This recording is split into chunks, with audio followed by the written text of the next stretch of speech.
When Anne Frank was 13 years old and a resident of Amsterdam, her story began. Her diary was given to her as a wonderful birthday gift and is still used as history today.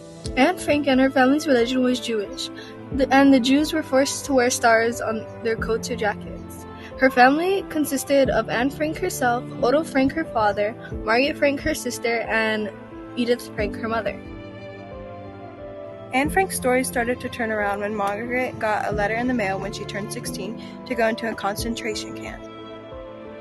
And right after that, on July 6, 1942, the Frank family went into hiding in the building at Pristengotch 263. The building housed Otto Frank's business. Later, they were joined by the Van Pels family and Fritz Pfeffer. That's when things got bad, which was during the Holocaust. Anne Frank's family went into hiding for 2 years. In those years, Anne Frank found love in Peter Van Pelt. All the families of the Jews that are not hiding went into concentration camps, where they did not have proper clothing, food, or rest. Millions were killed during that time. But back to Anne Frank. She saw the bright side of things even though awful things were happening. Everywhere was the falling stench of dead corpses. There were piles and heaps of dead bodies everywhere. Not all died slowly by starvation. Many died quickly by burning in furnaces. All that was left was their ashes. These men were starved and shot. Often prisoners still alive or not quite dead were thrown amongst the corpse. Ali members of the War Crimes Commissions opened thousands of bodies, and their record of their autopsies show the same murder system worked everywhere. Slow suffocation, starvation, poison injections, burnings, and shooting. Hitler's henchmen tried them all. The Nazis told the Jews they were going to shower to get rid of lice. They even gave them towels to make it more credible. Then when the door closed behind them, the room had flooded the Jews with poison gas. Zyklon, to be exact, was released through the shower heads.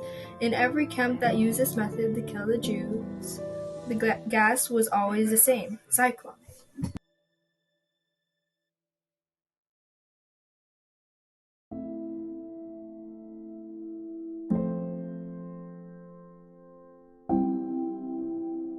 In April 1945, the townspeople of Gargaleg in Germany carried 1,100 crosses to a local barn.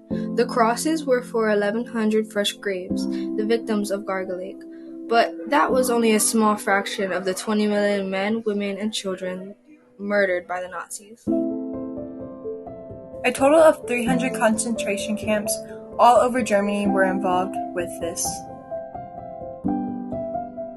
On May 3, 1957, the Franks were discovered by someone who told the government where they were, but who has yet to be identified, and informed the military of where they were taken to: concentration camps. On November 1, 1944, Anne and her sister Margaret were transferred from Auschwitz to Bergen-Belsen concentration camp, where they both died of typhus. Anne Frank died between March 1st and March 31st, 1945. The Dutch authorities later set the official date of death at March 31st for both Annie and Margaret Frank. Soon Otto Frank was sent to the men's barrack and residing in the sick barrack when the camp was liberated by Soviet troops on 27 January 1945. Otto Frank started finishing Anne Frank's diary soon after that. He says his daughter would have never been heard about if it wasn't for her love of writing. It took him 2 years to finish writing the diary.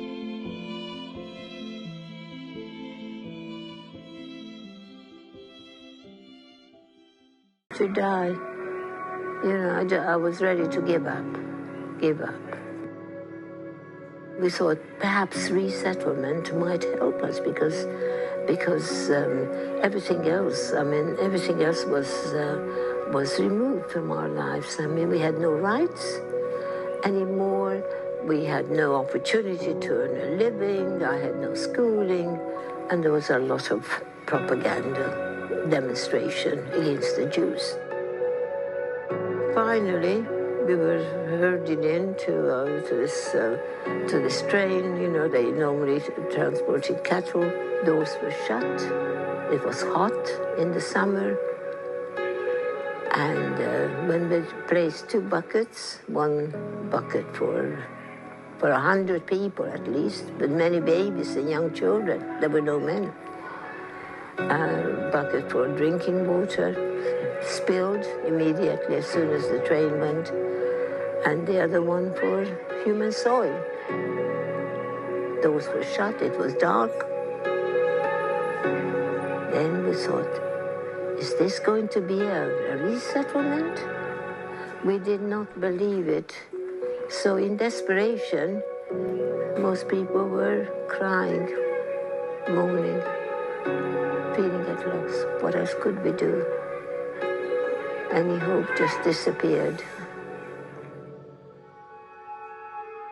My mom was gassed on arrival. I learned about that from the victims who were there before we arrived. Yeah.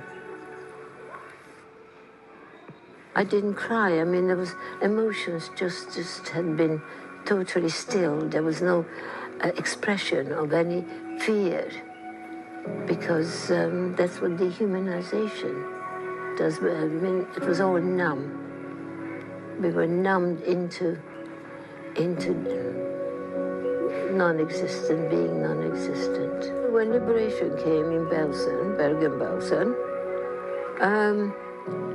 I heard some shouts, some loud announcers who said we were liberated, but it didn't mean anything anymore to me.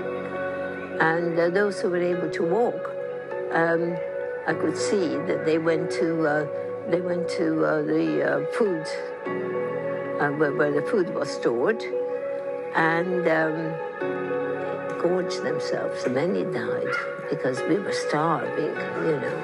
I crawled out in the open, and I lost my, I wasn't conscious anymore. I was just moving a little bit. And what changed my mind was this helpfulness.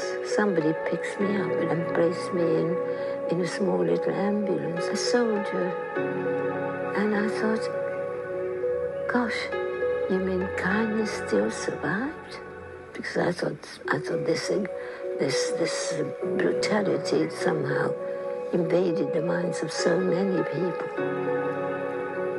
And the realization that that helpfulness and sincerity and affection is still here with us. And to this day, it helps me to keep my faith and my trust in people. We must remember it with a strong commitment, with a strong resolution that we will do what we can to actually to counteract any form of racism, any form of anti-Semitism. Nothing like that is acceptable, because we know now from experience. The Holocaust was a very tragic time, where you didn't know if it was your last 5 minutes alive. They were treated unhuman, and it's hard to believe that people are capable for these things. That's why I wanted to research Anne Frank and the Holocaust, to show how big this historic event was, and how people still don't know what the Holocaust is. When I came into this project, I didn't know what the Holocaust was, and how lucky I am for the things I complain about.